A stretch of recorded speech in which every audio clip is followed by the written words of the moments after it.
POKéMON Legends Arceus is here, and it is, in every sense of the word, a triumph. I'm not afraid to say that here on this channel. In fact, I've really haven't been playing Pokemon Go because I've been so busy playing this game and, you know, work and school and all that stuff. When it comes down to it, my Pokemon time is limited to one Pokemon game at a time, and right now, this is what I've been doing. Just exploring this wonderful new world that is it's a huge open world with a ton of spawns and a ton of overworld spawns, playable in a way that the Pokemon series has always really been afraid to push towards. And it feels like this game, you know, we've seen 3D remakes of Pokemon. We've seen, whether it be like Brilliant Diamond and Shining Pearl, we've seen those remakes done in a dedicated fashion, realistic to the old games. Right. Well, this one is just a brand new take on what is I assume is ancient Sinnoh, with the Diamond and the Pearl clan dueling it out in the ancient Pokemon times when Pokeballs have just really been invented. And I believe you're a time traveler as well. Again, I'm really only like 4 stars in or whatever, or 5 stars in or something. I'm about to fight the final Lord, or supposedly the final Lord. And guys, I can't tell you how much fun I've been having with this game. It seems like I said, the Pokemon franchise has been afraid of doing this for a really long time, and they took the leap. And hey, it's not perfect. It's a little rough around the edges, but this is exactly what we needed. And I'd also like to point out, if you guys remember when Sword and Shield came out, everybody was super pissed about them excluding Pokemon from the Pokedex. Well, in this game, it makes sense. Some of those Pokemon don't exist yet in the timeline, right? So they have to make these like space-time rifts that drop in fan-favorite Pokemon, essentially, so that they can exist in this world. And the locals don't know the difference between that and these mysterious Pokemon creatures that they're hiding away from. That's how like unrelated people in Pokemon are at this point in the timeline. So this area of Pokemon has never really been explored, but it's always been hinted at in like these little texts and stuff hidden around the lore of the main series games. And oh my gosh, is it rewarding to finally be in this time period.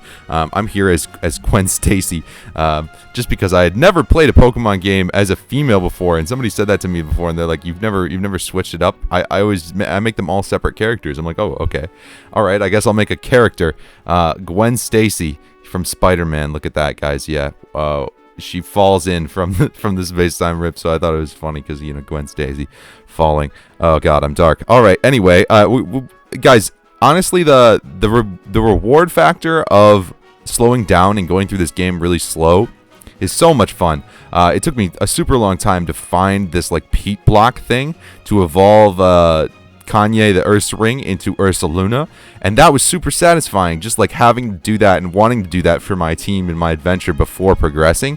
Like I haven't had this experience with a Pokemon game where I'm not actually just trying to fly through it all in the beginning. I'm trying to take my time and actually just enjoy the ride, and it doesn't feel tedious to do so for the first time. These battle animations keep everything fresh every single time. You know, and granted, if you stand still and you don't really utilize the new ability to like move around the battles, this game could feel pretty similar to a previous Pokemon game. You know, they didn't reinvent the wheel, but they did reinvent the car, if you know what I'm saying. That's the best way I can describe it, because this game, it takes the things like HMs and TMs and it completely reworks them so that you just have a move pool for the Pokemon, kind of similar to how Pokemon Go works. But instead of making you TM things a ridiculous amount of times, you just can choose moves to put them back on your Pokemon once they've already learned them. They just know them. They can learn them again. You can only have 4 at a time, but, you know, like little quality of life things like that, in addition to like respecting Pokemon sizes, you're going to see here in a couple of these clips here, Pokemon sizes matter more than ever.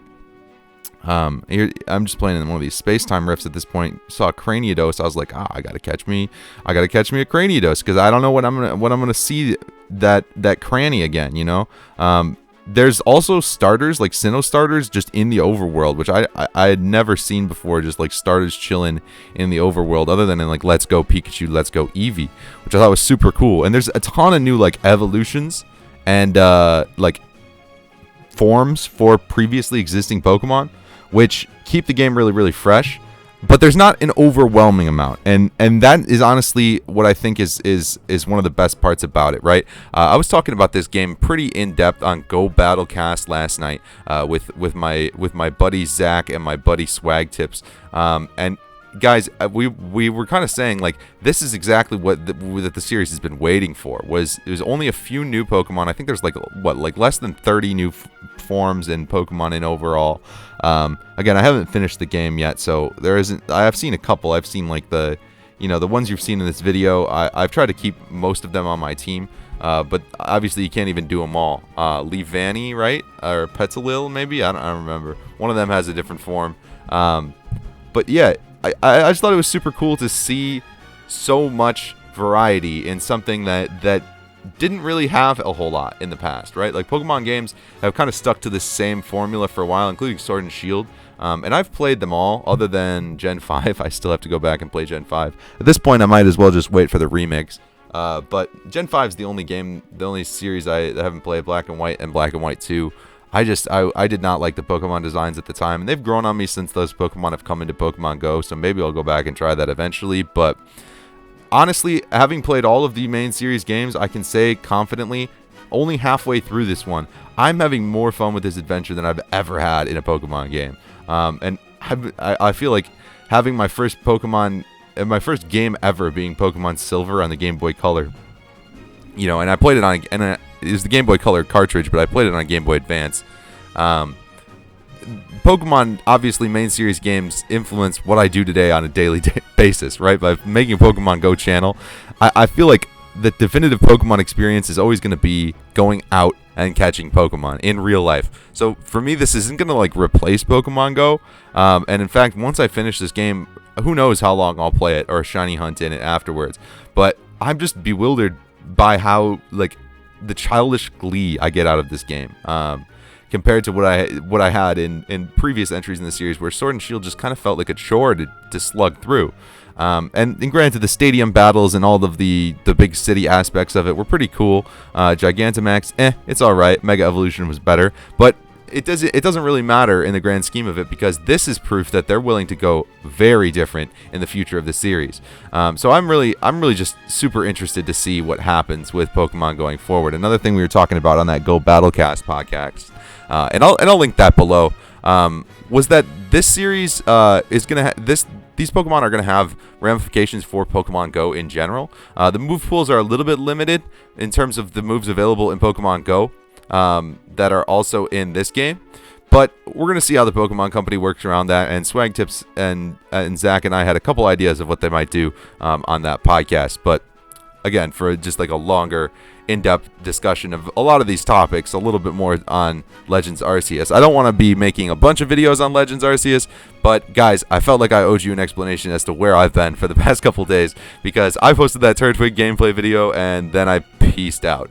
But that's because I've been doing this. This is what I've been waiting for a long time. You might have seen those videos I made with Sassafras building up to this, where we talked about all the leaks and that kind of stuff. And here we are with Arcanine, aka Nuke, in the making.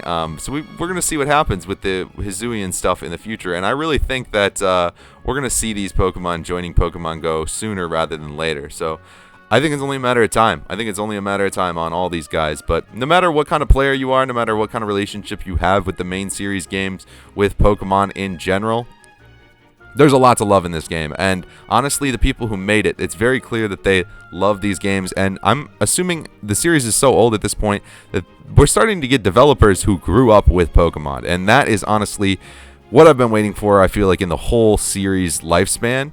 As a kid who grew up with Pokemon and is now creating content on Pokemon, I feel like the most important thing has always been that sense of bewilderment that you have as a kid, right? Like, that you have as a kid, that it's an adventure and that you control it. And in Legends Arceus, it feels more like you control it than ever before. The choice of where you want to go and when you want to go there is really up to you, based on when you unlock the traversal items in the campaign, granted. And there's some clunky stuff in the menus, and your bag getting full is pretty annoying. But like I said, rough around the edges, really great improvements to the overall series. And I cannot wait to see what Game Freak does with the series going forward after this huge dub. And then sometimes, yeah, you know, you'll fall in the water early game before you got Basculin, and Psyduck will just watch you die. Like, Psyduck just watched me die there, you know, like, he's just cold. Like, after everything we've been through. After everything we've been through. I'm gonna see if I can hit him from all the way over here. Let's see. If it's fate, if he stays in the ball, then it's fate. Then he joins the team. And he joins it. Wow, that's what you're...